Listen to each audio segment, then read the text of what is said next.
सख्या रे भाग 1. ती आरशासमोर बसून मुसमुसत रडत होती.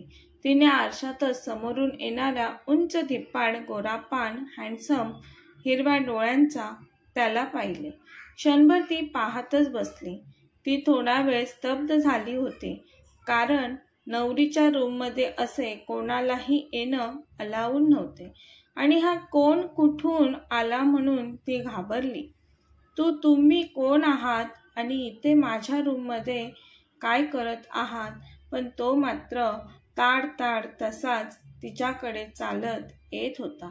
ही एक लव्ह स्टोरी आहे वेद आणि जान्हवी यांची.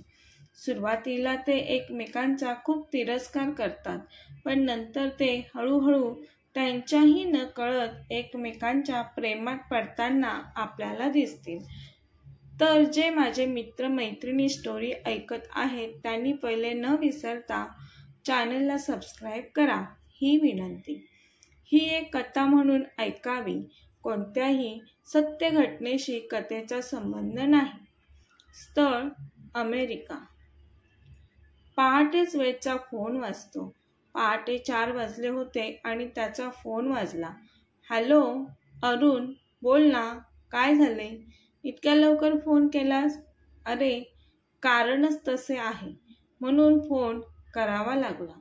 अरुण बोलतो. काय आणि तू आता सांगतोस? ठीक आहे. फोन ठेवून वेद जोरजोरात आवाज देऊ लागतो. बाजी बाजी बाजी धावत वेद समोर येतो. Yes boss. बाजी आता वेद समोर उभा होता. बाजी, आपल्याला आता लगेचच इंडियामध्ये जायचे आहे. जाण्याची सर्व अरेंजमेंट कर, वेद बोलतो. पण बॉस, इथल्या तुमच्या मीटिंग्स? बाजी बोलतो. सर्व कॅन्सल कर, वेद बोलतो. येस बॉस, असे म्हणून बाजी निघून जातो. जाता मनातच काहीतरी महत्त्वाचे काम असेल, त्याशिवाय बॉस असं करणार नाहीत हे बाजीला माहीत होते. तो कामाला लागला. स्थळ इंडिया. जान्हवीचे केस मागे घेत आणि तिच्या साडीचा पदर व्यवस्थित करत आई बोलत होत्या. अगं बाई, माझी गुडिया काय भारी दिसते आहे. माझीच नजर लागायची जानू तुला. तिच्या कानामागे काळा टिका लावत त्या बोलतात. तसे जान्हवी बोलते. अगं आई, काही पण काय बोलते ग? असं नको ना बोलू. आईची नजर लागते का आपल्याच मुलीला?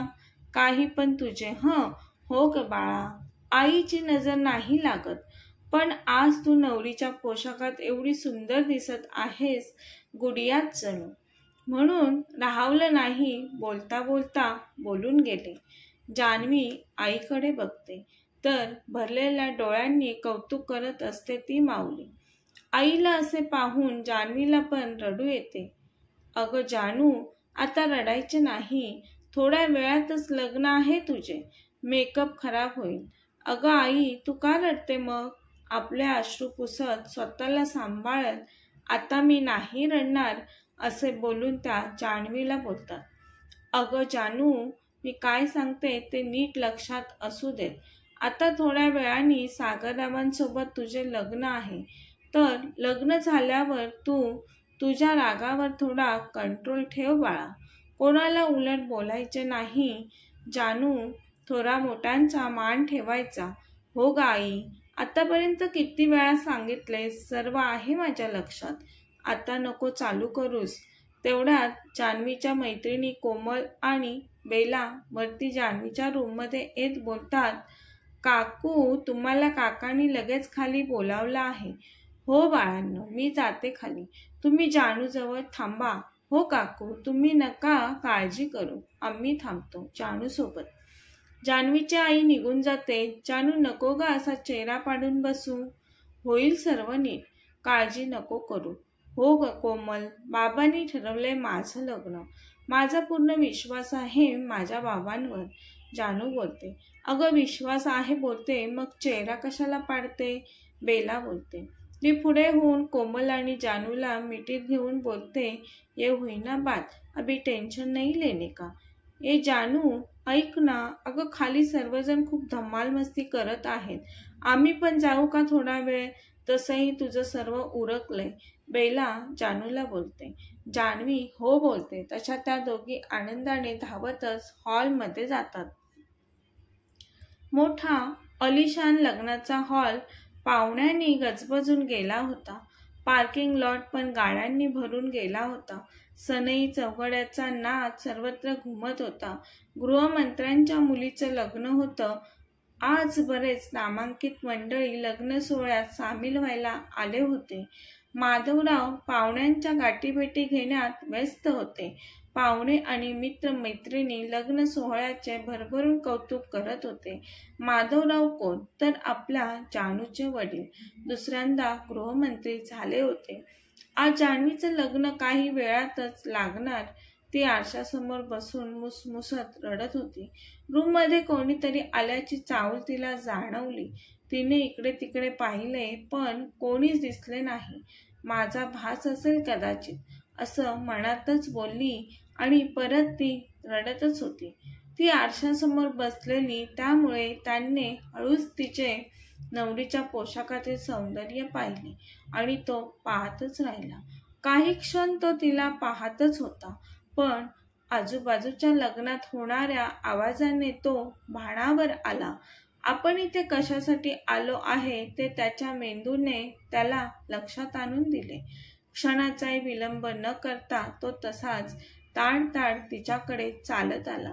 तिनेही आरशातच मागून येणारा तो उंच धिप्पाड गोरा हँडसम हिरव्या डोळ्यांचा तरुण पाहिला. तशी ती घाबरली, कारण नवरीच्या रूममध्ये असं अचानक कोणीही येऊ शकत नव्हतं आणि हा कोण अचानक आला म्हणून ती गोंधळली. तिच्या तोंडातून शब्दच व्यवस्थित निघेनात. कोण आहात तुम्ही? काय करता इथे? कसे तरी जीव एकवटून ती बोलली. तो काहीच बोलत नव्हता. तो मात्र तिच्याकडे न थांबता ताडताड येत होता. त्याच्या चालण्यात एक ऐट होती, रुबाबदारपणा होता, पण तो ओळखीचा नसल्यामुळे ती घाबरली, गोंधळली. ती आपल्या जवळच्या माणसांना आवाज देऊ लागली. आई सुशीलादेवी, बाबा माधवराव आणि छोटा भाऊ वरुण. त्यांना ती आवाज देऊ लागली. आई बाबा वरुण. कोमल बेला. आता तिचा आवाज वाढला होता, पण त्याचा काहीच उपयोग होत नव्हता. कितीही जीवाच्या अंकाताने ओरडली तरी काहीच उपयोग झालाच नसता, कारण खाली लग्नाचा गोंधळ, लाऊडस्पीकर, डीजेचा आवाज, खूप साऱ्या पाहुणे मंडळींचे आवाज येत होते. त्यामुळे जान्हवीचा आवाज अशा कंडिशनमध्ये कोणाच्या कानापर्यंत पोहोचणे अशक्यच होते. कोणालाच त्या बिचारीचा आवाज जात नव्हता. बेला आणि कोमल थोड्या वेळात येणार होत्या, त्या पण अजून आल्या नव्हत्या. खाली हॉलमध्ये लग्नाची गडबड चालू होती. अजून ती खुर्चीतच बसून होती.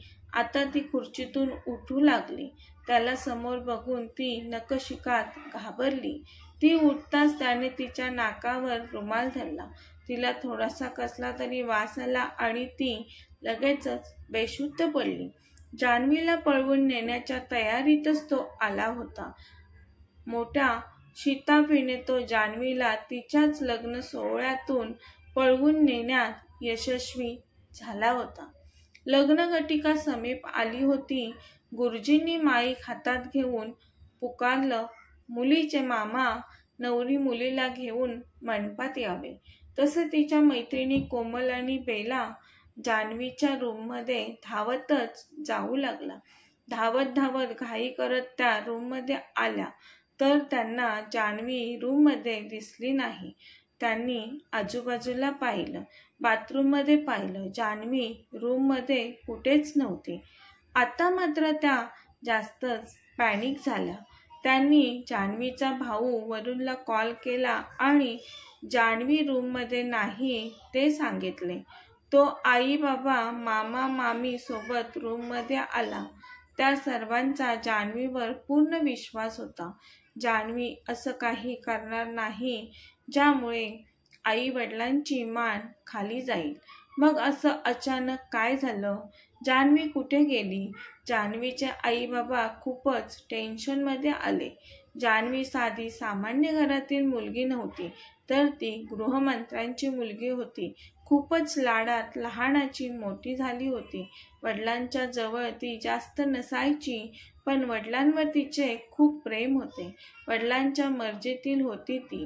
आईने उत्तम संस्कार केले होते तिच्यावर, त्यामुळे स्वतःला कितीही त्रास झाला तरी चालेल, पण माझ्यामुळे माझ्या आई-बाबांना त्रास नाही झाला पाहिजे, अशा विचारांची होती ती. अरेंज मॅरेज होतं तिचं आज. तिच्या वडिलांनी ठरवलं होतं तिचं अरेंज मॅरेज. लग्न हॉलमध्ये गुरुजींनी नवरी मुलीला लग्नासाठी आणायला सांगितले आणि नवरी मुलगी नाहीये. जानू, कुठे आहेस तू, म्हणत सुशीला देवी रडू लागला. शेवटी आईचा जीव तो असा काळजाचा तुकडा अचानक कुठे गेला म्हणून त्यांना हुंदका अनावर झाला. माधवराव म्हणाले, सुशीला देवी, सावरा स्वतःला. एवढा मोठा बाहेर बंदोबस्त आहे, CCTV कॅमेरे आहेत, त्या भेटतील, सावरा स्वतःला. मामी जान्हवीच्या आईला म्हणाली, ताई शांत व्हा, भेटेल आपली जानू, असेल इथेच कुठेतरी. वरून बेला आणि कोमलला म्हणाला, तुम्ही कुठे होतात? दीला एकटीला का सोडलं? अरे वरून, आम्ही लग्न समारंभ पाहण्यासाठी अगदी थोड्या वेळासाठी आलो होतो, तेवढ्यात असे झाले. सॉरी वरून. आता सॉरी बोलून काय उपयोग? दी, कुठे आहेस तू? वरूणला देखील खूप काळजी वाटू लागली. थोड्याच वेळात नवरदेव पाटावर येऊन उभा राहिला. गुरुजींनी पुन्हा एकदा माईक हातात घेऊन पुकारलं, पण अजून नवरी मुलगी आली नव्हती.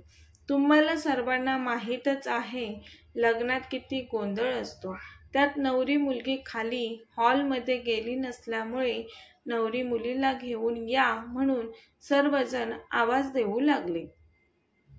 खूपच गोंधळ उडाला होता. अजून कशी नवरी मुलगी येत नाही? इकडे माधवरावांना टेन्शन आले. आता महिपतरावांना म्हणजेच नवरदेवाच्या वडिलांना कसे सांगावे आणि कुठून सुरुवात करावी?